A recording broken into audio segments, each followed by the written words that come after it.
अब हम हमारे बच्चों की एजुकेशन कर लेते हैं, हमारे जो हाउस होल्ड आइटम परचेज़ कर लेते हैं, साथ में हम विवाह समारोह के लिए भी बात कर लेते हैं, मकान हम परचेज़ कर लेते हैं। उसी के साथ-साथ हमारे लिए ये प्लान करना बहुत इम्पोर्टेंट होता है कि हम हमारे रिटायरमेंट को कैसे प्लान करें। जी हाँ, आजकल जिस प्रकार का माहौल और जिस प्रकार का अच्छा वातावरण उपलब्ध है, रिटायरमेंट के बाद भी एक एवरेज एज 80-85 एक पर्सन की होती है और 20 से 25 सालों तक बिना इनकम के अगर किसी व्यक्ति को सर्वाइव करना है, जिसमें मेडिकल का खर्चा काफ़ी कुछ आता है, तो वहाँ पर हमको बहुत अच्छे से हमारे रिटायरमेंट की प्लानिंग करना पड़ेगी। और इस रिटायरमेंट की प्लानिंग को आप अपनी 40 की एज के बाद इमीडिएटली स्टार्ट कर सकते हैं। रिटायरमेंट प्लानिंग के लिए there are number of options available, जिनके लिए हम बाद में चर्चा करेंगे। रिटायरमेंट फंड अगर बात निकली है तो रिटायरमेंट की हम बात करें तो जैसे हमने हाउस नंबर 1 परचेज़ किया, हम हमारी सेविंग्स में से कुछ पार्ट निकाल करके जब हम हमारा हाउस नंबर 1 कर लेते हैं, हाउस नंबर 2, 3 और अदर कमर्शियल प्रॉपर्टीज़ में हम इन्वेस्ट कर सकते हैं, जहाँ से जब हम रिटायरमेंट एज पर पहुँचते हैं, जब रेगुलर इनकम का सोर्स हमारे पास नहीं पहुँच बचता है, तब हम उसकी रेंटल इनकम से हमारे रिटायरमेंट को प्रॉपरली प्लान कर सकते हैं। हम अगर हमारे लाइफ साइकिल की बात करें, फाइनेंशियल प्लानिंग की बात करें, तो इसमें इंश्योरेंस एक अच्छा टूल हो सकता है। इंश्योरेंस जो कि इंडिया में बहुत अच्छे से रेगुलराइज है और बहुत सिक्योरली एंड सेफली यहाँ से रिटर्न उपलब्ध होता है। जी हाँ, अगर एक व्यक्ति को अपना जीवन सिक्योर करना है तो उसको सबसे पहले इंश्योरेंस पॉलिसी के ऊपर फोकस करना चाहिए। सबसे पहले उसको अपना एक मेडिक्लेम पॉलिसी ले लेना चाहिए, ताकि किसी भी ऐसी स्थिति जब उसको कोई बीमारी होती है तो मेडिक्लेम के माध्यम से इंश्योरेंस कंपनी उसको क्लेम प्रोवाइड करा देती है और इमीडिएट अकस्मात रूप से कोई भी फाइनेंशियल बर्डन उसके ऊपर नहीं आता है। तो मैं दर्शकों को यह रिक्वेस्ट करूंगा, सजेस्ट करूंगा कि हर दर्शक अपना मेडिक्लेम पॉलिसी ज़रूर से ले। लाइफ साइकिल फाइनेंशियल प्लानिंग की जब हम बात करते हैं तो उसमें इंश्योरेंस भी एक बहुत बड़ा टूल हमारे लिए सिद्ध हो सकता है। There are number of policies available with the different different insurance companies, जहां पर हम हमारे बच्चों के जन्म के समय ही हम ऐसा कोई प्लान ले सकते हैं जब एट द एज ऑफ 18, 19, 20 जो भी हम डिसाइड करें, तब हमको एक मोटा पैसा हायर एजुकेशन के लिए मिल जाए। हम हमारी एजुकेशन इंश्योरेंस को इस तरह से प्लान कर सकते हैं कि आज से 10 साल बाद हमको किसी पर्टिकुलर ओकेज़न के लिए अगर पैसा चाहिए या मैरिज के लिए पैसा चाहिए, उसके लिए भी इंश्योरेंस प्लान्स मार्केट में अवेलेबल हैं।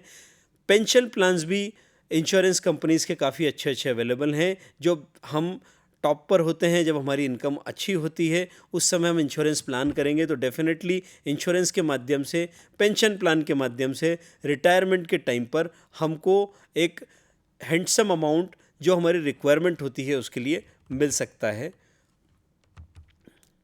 इंश्योरेंस मैट्रिक्स के माध्यम से भी मैं बताना चाहूँगा यहाँ पर कि 25 से 30 वर्ष की आयु में सबसे पहले यहाँ पर टर्म लोन का हमने जिक्र किया है।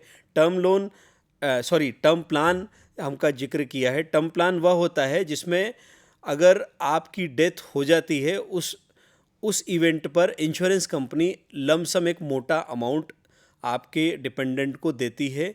यह किसी के भी साथ हो सकता है। टर्म प्लान हर व्यक्ति को चूज़ करना चाहिए। टर्म प्लान काफ़ी सस्ता होता है। 15,000 से 30,000 रुपये की ईयरली प्रीमियम पर 1 करोड़ रुपए का इंश्योरेंस टर्म प्लान के माध्यम से किसी भी इंडिविजुअल को मिल सकता है। जनरली इसकी requirement 20 times of your annual income होती है।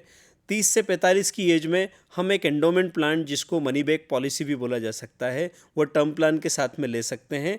बट यहाँ पर आप ध्यान रखें कि ये 5% से ज़्यादा आपकी एनुअल इनकम से ना हो, क्योंकि हमने और भी कुछ चीज़ें प्लान करी है जहाँ पर हमारा जो इनकम है वह खर्च हो सकता है। मेडिकल इंश्योरेंस की हम बात कर चुके हैं। एंडोमेंट, टर्म प्लान और पेंशन प्लान, इन सब को अगर हम बात करेंगे तो इंश्योरेंस के माध्यम से हम हमारा फ्यूचर सिक्योर कर सकते हैं। डेट ट्रिप एक संज्ञा दी गई है जिसमें कई बार आदमी ज़्यादा लोन लेकर के ज़्यादा से ज़्यादा इंस्टॉलमेंट का, ज़्यादा से ज़्यादा इंटरेस्ट का भार अपने ऊपर ले लेता है और उसको इंटरेस्ट या इंस्टॉलमेंट चुकाने के लिए भी दोबारा लोन लेना पड़ता है। यह कंडीशन बड़ी ही दुखद और भयावह होती है। ऐसी कंडीशन से हर व्यक्ति को बचना चाहिए और इतना लोन कभी ना लें कि उसको इंटरेस्ट या ईएमआई चुकाने के लिए उसको दोबारा से कोई लोन लेना पड़े। Means of securing the finance, ये भी एक टर्म है कि जब भी आप कोई फाइनेंस उठाते हैं उसके लिए मार्केट में इंश्योरेंस पॉलिसीज़ अवेलेबल होती हैं। यदि आपने कोई हाउस परचेस किया है 50 लाख का, तो आप इमीडिएटली उस लोन को सिक्योर करने के लिए एक इंश्योरेंस पॉलिसी 50 लाख की ले सकते हैं। अगर भविष्य में आपके साथ कोई दुर्घटना होती है तो आपके डिपेंडेंट के ऊपर वो भार नहीं आए। Generating a source for passive income, हमने जितनी भी बात अभी तक की है, जिनके माध्यम से हम ये बताना चाह रहे थे कि किस प्रकार एक व्यक्ति के जीवन में फाइनेंशियल प्लानिंग की महत्ता होती है और किन किन ओकेज़न के लिए उसको पैसे की ज़रूरत लगती है। बहुत नॉर्मल बात है, कुछ नई बात मैंने नहीं बताई है, लेकिन हर व्यक्ति को यह प्लान करना पड़ेगा कि हाँ, ये मेरी रिक्वायरमेंट है और इस रिक्वायरमेंट को आना ही है। आज हम टाल देंगे, उससे आपके बच्चे की एजुकेशन नहीं टल सकती। आज हम टाल देंगे, उससे आपके बच्चों की शादी का खर्चा नहीं टल सकता। आज हम टाल देंगे, उससे आपका जो हाउस लेने का सपना है वह टल नहीं सकता। आज अगर हम टाल देंगे कि हम रिटायरमेंट टाइम के बाद भी हम पैसा कमाएंगे, बीमारी है तो हमको नहीं आएगी, ऐसा नहीं है। रिटायरमेंट टाइम भी आएगा, बीमारी भी जनरली जैसे जैसे डेप्रिशिएट असेट होती है वैसे मानव शरीर भी होता है और कोई ना कोई बीमारी आपको आ सकती है। तो जो खर्चे, जो लाइफ साइकिल होता है एक इंसान का, वो ज़रूर से आएगा और उसको प्लान आपको ना चाहते हुए भी करना चाहिए। और अगर आप उसकी प्लानिंग नहीं करेंगे तो उस समय जब वो खर्चा आता है उस समय बड़ी पैनिक सिचुएशन होती है। तो हम कुछ पैसिव इनकम प्लान भी या कुछ इन्वेस्टमेंट के और टूल्स भी यहाँ डिस्कस कर सकते हैं, जिसमें म्यूचुअल फंड एक बड़ा ही इम्पॉर्टेंट टूल मैं समझता हूँ कि हर व्यक्ति के लिए है। और मेरे साथ यहाँ पर काफ़ी सारे स्टूडेंट भी जुड़े होंगे। आप अपनी स्टूडेंट लाइफ से अगर SIP सिस्टमेटिक इन्वेस्टमेंट प्लान अगर म्यूचुअल फंड का स्टार्ट करते हैं तो आप यकीन मानिए, आपका जब मैच्योरिटी लेवल आएगा एट द एज ऑफ 30, 40, 50, 60, आप एक बड़ा फंड अपने पोर्टफोलियो में पाएंगे और उससे आप अपनी रिक्वायरमेंट को फुलफ़िल बहुत आराम से कर पाएंगे। तो आप इमीडिएटली एक SIP, चाहे वो 1000 रुपीज़ पर मंथ की हो, 500 रुपीज़ पर मंथ की हो, आप उसको धीरे धीरे बढ़ाएं, जिससे कि आप सेविंग्स की आदत अपने में डाल सकें। हम भारतवर्ष में निवास करते हैं, हमारी तो संस्कृति ही हमको बचत करना सिखाती है और इसी बचत करने की आदत से दुनिया में कई बार मंदी आई है। उस मंदी से हम बच के निकले हैं, वह सिर्फ़ और सिर्फ इसलिए है कि हमने बचत की। हमने भविष्य की जो हमारी लाइबिलिटीज़ होती है उनको प्रेडिक्ट करते हुए बचत करना चालू रखा और हम किसी भी प्रकार की मंदी से आज दिन तक बचे हुए हैं। तो म्यूचुअल फ़ंड के लिए आप ज़रूर से प्लान कीजिए। म्यूचुअल फ़ंड के साथ साथ कुछ और ऑप्शंस भी हैं, वो बॉन्ड्स हो सकता है, शेयर मार्केट का इन्वेस्टमेंट भी काफ़ी अट्रैक्टिव होता है, लेकिन यहाँ पर आपको ध्यान रखना पड़ेगा कि आप किसी एक्सपर्ट के माध्यम से ही इस काम को करें। शेयर मार्केट में डेरिवेटिव मार्केट भी काम करता है और हर व्यक्ति, कई सारे लोग मेरे साथ जो देख रहे होंगे, उन्होंने शेयर मार्केट में काम किया होगा और कई बार उनको लॉस भी उठाना पड़ा होगा। तो डिसेंट मार्केट बेस वाले ब्लू चिप कंपनियों में आप धीरे धीरे सिस्टमेटिक इन्वेस्टमेंट करें, डेफिनेटली आपको उसका रिटर्न मिलेगा। जहाँ तक हम बात कर रहे हैं कि फाइनेंशियल प्रोडक्ट्स में, फाइनेंशियल इंस्ट्रूमेंट में अगर हम इन्वेस्टमेंट की बात करें, लेकिन उसी के साथ साथ रियल इस्टेट, जी हाँ, हम पिछले 30 वर्षों की अगर मैट्रिक्स उठा करके देखते हैं तो रियल इस्टेट ने जो रिटर्न दिया है वह किसी भी इन्वेस्टमेंट टूल ने रिटर्न अभी तक नहीं दिया है।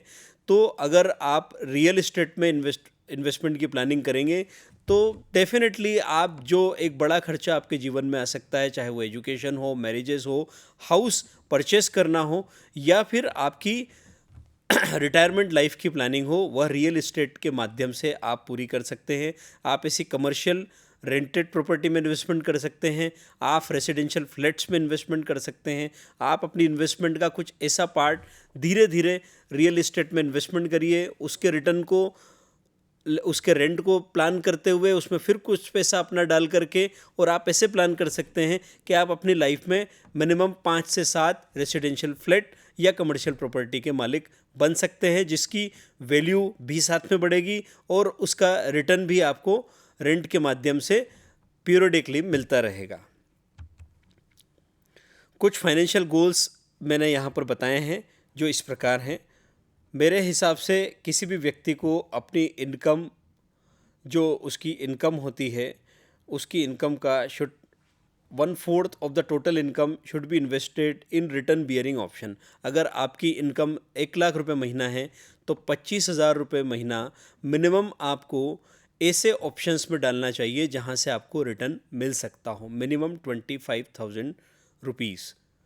The EMI of the home loan should never be more than of 1/3 of the income. आप अपनी इनकम को इस तरह से प्लान करें कि 1/3 से ज़्यादा किसी भी केस में आपकी इनकम का पार्ट आपकी जो मंथली किस्त होती है उसमें ना प्लान करें। यहाँ पर एक और सजेशन मेरा रहेगा कि अगर आप होम लोन जिसमें 25 साल तक का टेन्योर अवेलेबल होता है, अगर आप उसको 10 साल में ख़त्म करेंगे तो आपको बहुत कम इंटरेस्ट के साथ आप बाहर हो जाएंगे और सेकंड हाउस लेने का जो आपका सपना है वह पूरा हो सकता है। The investment portfolio should always be diversified across various option to balance the risk and return scenario. अगर हम बात करें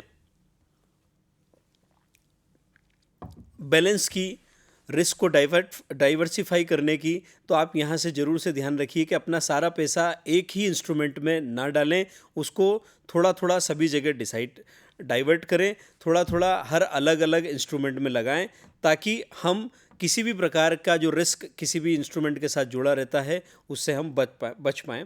अ small portion of investment should be made in the upcoming technologies. This investment may provide an enormous return in the times to come. ये एक बड़ा important बात है, मेरा सजेशन है। आप पिछले कई सालों से देखिए, जिन लोगों ने सॉफ्टवेयर टेक्नोलॉजी में 90s में अगर इन्वेस्ट कर दिया था, 80s में अगर इन्वेस्ट कर दिया था, इवन 2000 में भी इन्वेस्ट किया था, तो वह आज कितने ही गुना हो चुका है। तो जो भी कोई नई टेक्नोलॉजी आती है उस टेक्नोलॉजी पर आप रिसर्च करके और उस टेक्नोलॉजी से जुड़े हुए वेंचर्स में आप कुछ ना कुछ छोटा इन्वेस्टमेंट ज़रूर से कीजिए। जैसे जैसे वो टेक्नोलॉजी मैच्योर होगी वैसे वैसे आप ज़रूर से मानिए कि वो आपका इन्वेस्टमेंट 100x 1000x तक भी पिछले सालों में गया है। उसी तरह से आपको भी एक मोटा पैसा वहाँ पर मिल सकता है। साथ ही अगर आपके पास फंड अवेलेबल हैं तो आप किसी वेंचर में भी कुछ पैसा डाल सकते हैं जो कि आपके पैसे को मल्टीप्लाई कर सकता है, 10x 100x भी जा सकता है। The planning of retirement fund should start from age of 45 itself. 40 से 45 की एज में आप मिनिमम करके कम से कम आप अपनी रिटायरमेंट की प्लानिंग स्टार्ट कर दीजिए, ताकि आपको आने वाले 15 साल में इतना मौका मिल जाए कि आप इतना सफिशिएंट अमाउंट अपने लिए बना पाएँ जिससे कि आपका रिटायरमेंट लाइफ बहुत अच्छे से निकल जाए। यहाँ पर हम अगर कंक्लूज़न की बात करें, जो बात हमने बहुत छोटी थी, लेकिन the future is very uncertain and we can face it better with a stable financial layout. मैंने आपसे शुरुआत में ये बात कही थी कि ये सब चीज़ें हमको पता है, लेकिन हमको यह भी समझना चाहिए कि जो हमारी फाइनेंशियल लायबिलिटी है वो ज़रूर से आना है, वह आप टाल नहीं पाएंगे। तो ज़्यादा बेटर है कि आप उसको प्लान करें और उसको अच्छे से प्लान करें। उसको टाला नहीं जा पाएगा किसी भी कारण से। अगर आप उसको बेटर प्लान कर लेंगे तो निश्चय ही आप अपने जीवन को आनंदमयी बना सकते हैं। पैसा कितना कमाना है यह भी हमको पता होना चाहिए। मैं दूसरी तरफ बात करूं तो कई सारे लोग ऐसे होते हैं जो सिर्फ पैसा कमाने की बात करते हैं, उसकी खर्च की प्लानिंग कभी भी नहीं करते हैं। अगर आपने पैसा कमाया है और अगर आप उसका खर्च की प्लानिंग प्रॉपरली कर लेंगे तो हो सकता है आप उस पैसे का इतना अच्छा सदुपयोग कर पाएँ जिससे कि आपका जीवन बहुत खुशहाल हो सके। और यहाँ पर मैं आपसे आज एक और निवेदन करूँगा कि आप अपनी प्लानिंग को, अपनी फाइनेंशियल प्लानिंग को इस तरह से डिसाइड करें कि आप उसको मंथली एक नोट, एक डायरी आप बना सकते हैं। उस डायरी में मंथली नोट आप बना सकते हैं कि इस बार इस मंथ में मैंने मेरी फ्यूचर लायबिलिटी के लिए क्या क्या नया किया है, और उसको ईयरली रिव्यू करें। अगर आप ईयरली रिव्यू करेंगे तो